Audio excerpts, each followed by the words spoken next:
Hello, இன்றைக்கி நம்ம வந்து ஜவ்வரிசி உப்புமா எப்படி வீட்டிலே செய்கிறதுன்னு பார்க்கலாம். ஸோ இதுக்கு நான் ஜவ்வரிசி ஊற வச்சு எடுத்திருக்கேன். இது ஒரு 4 ஹவர்ஸ் முன்னாடி ஊற வச்சுருக்கேன். இது மாவு ஜவ்வரிசிங்கிறனால 4 ஹவர்ஸ் முன்னாடி ஊற வச்சா போதும். இதே நைலான் ஜவ்வரிசினால் ஓவர் நைட் ஊற வைக்கணும். நான் அதுக்கு வந்து பாசி பருப்பு ஊற வச்சுருக்கேன். ஒரு 1.5 ஹவர்ஸ் முன்னாடி ஊற வைக்கணும். நம்ம இந்த ரெசிபி செய்கிறதுக்கு 1 மணி நேரத்துக்கு முன்னாடி ஊற வச்சா கூட போதும் தான். இதுக்கு நான் கொஞ்சோண்டு தேங்காய், கொஞ்சம் கருவேப்பிலை, ஒரு பச்சை மிளகா, ஒரு ஆஃப் லெமன் தான் நான் எடுத்துக்கிறேன். ஸோ லெமன் வந்து புளிப்புக்குங்கிறனால ஆஃப் லெமன் போதும். ஸோ இதெல்லாம் தான் நம்மளோட இன்க்ரீடியன்ட்ஸ். ஸோ நம்ம இது எப்படி உப்புமா பண்ணலான்னு பார்க்கலாம் வாங்க. இந்த தேங்காயும் பச்சை மிளகாயும் நான் வந்து மிக்சியில் பல்ஸ் பண்ணி எடுத்துக்கிறேன். இதை நம்ம ஃபைனலாக ஆட் பண்ணுவோம் நம்ம உப்புமாவில். ஸோ அதை அரைச்சிக்கோங்க.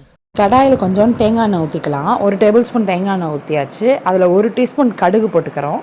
கடுகு நல்லா வெடித்தோடனே நம்ம அதில் பெருங்காயம் சேர்த்துக்கலாம். இப்போ நான் அதில் கருவேப்பிலை சேர்த்துக்கிறேன். கருவேப்பிலை நல்லா பொரிஞ்சதுக்கப்புறம் பாசிப்பருப்பை போட்டுடலாம். ஊற வச்ச தண்ணியோடய இந்த பாசிப்பருப்பும் போட்டுடலாம். இது நல்லா கொதிக்கணும். இப்போ இது நல்லா கொதிச்சதுக்கப்புறம் இதில் நான் கொஞ்சோண்டு மஞ்சள்தூள் சேர்த்துக்கிறேன். கொஞ்சமாக மஞ்சள்தூள் சேர்த்து இதை நல்லா நம்ம வந்து கிண்டிக்கணும்.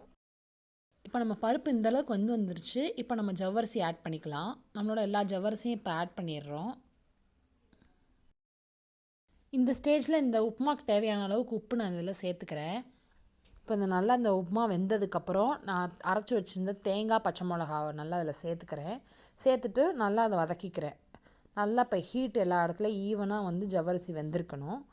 இப்போ கடைசியாக நம்ம ஆஃப் லெமன் போட்டு புளிஞ்சு அடுப்பை ஆஃப் பண்ணிடலாம். ஆஃப் பண்ணிவிட்டு நான் ஒரு 2 பெரட்டி விட்டுக்கோங்க. நம்ம ஜவ்வரிசி உப்புமா ரெடி ஆயிடுச்சு. வீட்டில் எல்லோரும் ட்ரை பண்ணிவிட்டு எப்படி இருக்குன்னு கமெண்ட் பண்ணுங்கள். தேங்க்யூ. தேங்க்ஸ் ஃபார் வாட்சிங் and please subscribe to our channel.